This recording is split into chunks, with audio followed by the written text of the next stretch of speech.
नमस्कार, स्वागत है आप सभी का टीएनपी न्यूज के खास प्रोग्राम अपना बिहार में और मैं हूं आपके साथ मिशा सिंह।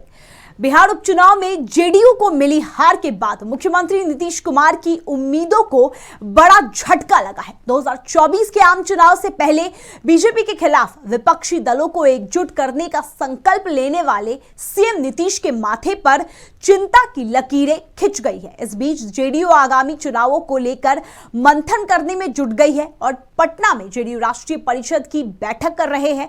इसमें जेडीयू के वरिष्ठ नेता कुढ़नी उपचुनाव में हार की समीक्षा करके आगामी लोकसभा और विधानसभा चुनावों की रणनीति पर मंथन करेंगे। साथ ही क्षेत्रीय और राष्ट्रीय मुद्दों पर चर्चा जारी है। वहीं पूर्व केंद्रीय मंत्री आरसीपी सिंह नालंदा पहुंचे, जहां उन्होंने एक बार फिर मुख्यमंत्री नीतीश कुमार को आड़े हाथों लेते हुए प्रहार किया और कहा कि नीतीश कुमार ने जनादेश के साथ विश्वासघात किया है, जिसे जनता ने गंभीरता से लिया और कुढ़नी उपचुनाव में आईना दिखा दिया। साथ ही कहा कि जब 7 पार्टियां एक साथ होकर कुढ़नी विधानसभा उपचुनाव नहीं जीत रहे तो 2024 में लोकसभा चुनाव में बिहार में आपको एक भी लोकसभा सीट पर जीत नहीं मिलेगी।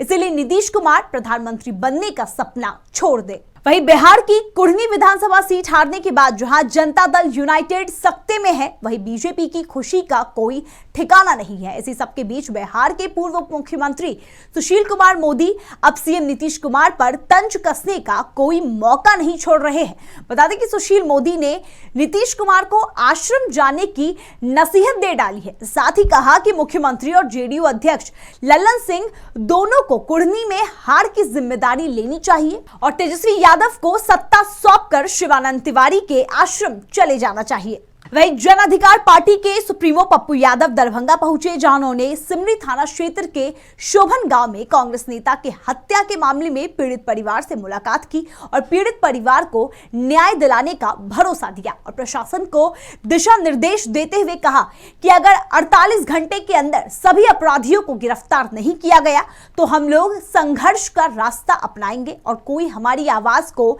दबा नहीं पाएगा। साथ ही पप्पू यादव ने सरकार से शराबबंदी पर पुनर्विचार करने की मांग की और कहा कि प्रखंड स्तर पर शराब की एक दुकान खुलनी चाहिए, क्योंकि शराबबंदी के कारण बिहार में आर्थिक नुकसान हुआ है। शराब की होम डिलीवरी से मिडिल क्लास के लोग जेल जा रहे हैं। तो मैं समझता हूं कि शराब की पॉलिसी पर एक बार पुनर्विचार हो, रेवेन्यू इसकी 70-80% बढ़ा दी जाए, पंचायत और प्रखंड स्तर को पंचायत को छोड़ दिया जाए, प्रखंड पर 1 और जिला के बड़े होटलों में 3, 4, 5 को चयन करके, ताकि रेवेन्यू गवर्नमेंट के पास हो और माफियाओं के कारण इसका बेनिफिट आम आदमी प्रभावित ना हो। शराब की पॉलिसी भी इम्पोर्टेंट है। पासी समाज के अधिकार के लिए तारी पॉलिसी भी चेंज होना इम्पोर्टेंट है। बालू, जिससे लगभग बिहार के 13 करोड़ में 1 करोड़ परिवार इससे प्रभावित है, ये भी इम्पोर्टेंट है। और इन सब कारणों से जमीन, शराब, बालू माफिया, इन सब कारणों से अपराध और चीज़ों का ग्राफ बढ़ा है, जिस पर सरकार को करे कठोर कदम उठाने चाहिए। तो वहीं बिहार में अपराधी बेलगाम हो गए हैं। आए दिन हत्या और लूट की घटना आम हो गई है। ताजा मामला कटिहार के नगर थाना क्षेत्र का है, जहां एक युवक को अपराधी ने गोली मारकर हत्या कर दी। मामले की सूचना मिलते ही पुलिस मौके पर पहुंची और शव को पोस्टमार्टम के लिए सदर अस्पताल भेजा। साथ ही मामले की तफ्तीश शुरू कर दी। हालांकि घटना के वास्तविक कारणों का अभी तक पता नहीं चल पाया है। अभी हम तो आए हैं, पता चला है, देखे हैं लाश गिरा हुआ था, ब्लड सब बह रहा था। उसके बाद उठा करके हॉस्पिटल लाए, हॉस्पिटल वाला बैंडेज किया। हमको तो गाड़ी में जैसे हम देखे वो तो मरा हुआ था, फिर भी हमको मेडिकल कॉलेज लेके जाना पड़ा सिस्टम में आने के लिए। वहाँ गए तो वहाँ बोले तो मरा हुआ, यहाँ क्यों लाया। बस इतना ही जानते हैं। किसी से विवाद वगैरह था? नहीं, तो मेरे मोहल्ले का घटना ही नहीं है। हम लोग तो भोज खाने के लिए गए हुए थे, भोज खा के हम घर आए, ये भी भोज खाने गया था। ये आया गई टोला गोलंबर से थोड़ा आगे जो है सो ये घटना घटा है।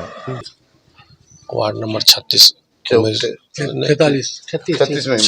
में पूर्व वार्ड पार्षद उमेश चौधरी के घर के आवास पर के लोगों को गोली लगा।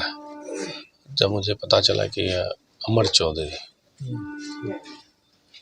किसी ने इसको बुला करके अपने घर पर गोली लगा है, घटना जैसे प्राप्त हुआ, लोगों ने उसको हॉस्पिटल भेजा, वहाँ से फिर कटिहार मेडिकल में ले जाने के दौरान उसकी मृत्यु हो गई। ये बहुत दुर्भाग्यपूर्ण घटना है। बिहार की तमाम खबरें देखने के लिए बने रहिए टीएनपी न्यूज के साथ और हमारे चैनल को लाइक, कमेंट, सब्सक्राइब जरूर करें और ताजा अपडेट्स के लिए www.tnpnews.in पर जाएं।